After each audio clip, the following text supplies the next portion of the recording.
So let's first of all go after this arm using the filter that Photoshop has built in. So I am going to first of all just do under filter here, you've got view, you can zoom in. I prefer just to do keyboard shortcuts. So view for zooming on the keyboard you can do here, or if you go over and hover over your zoom tool, you see there you can do Z on your keyboard, which is what I always prefer to do.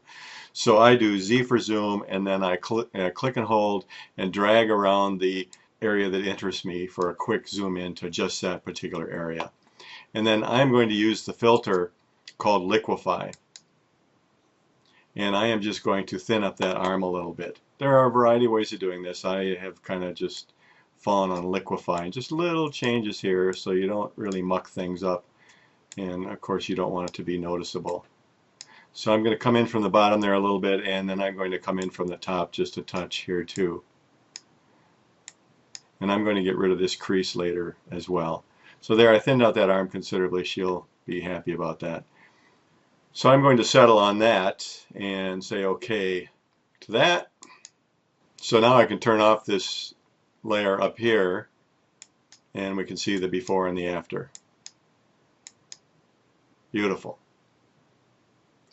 And then hold down my space bar and I get the moving hand here. Click and hold and I can drag that photo over. And then I'm going to just take out this cheek line here a little bit. Actually, I'm going to liquefy her face up a little bit here. I'm just going to thin up her face just a touch as well. So I'm going to go back to filter, liquefy, and I'm going to bring that face up just a touch as well.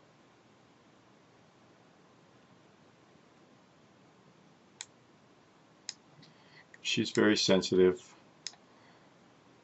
worried about gaining some weight, having gained some weight since last time she was here. So I'm just going to bring that up a little bit just to kind of make her feel better about herself. Just a touch. Okay. You know, and maybe they sometimes would notice that you've made these changes. Control Z to undo that last one. And maybe they wouldn't even know you've made these changes. There we go. And then again, we can before and after these. And then what I want to do is just, I want to lighten out that little shadow there a little bit. So I'm going to get my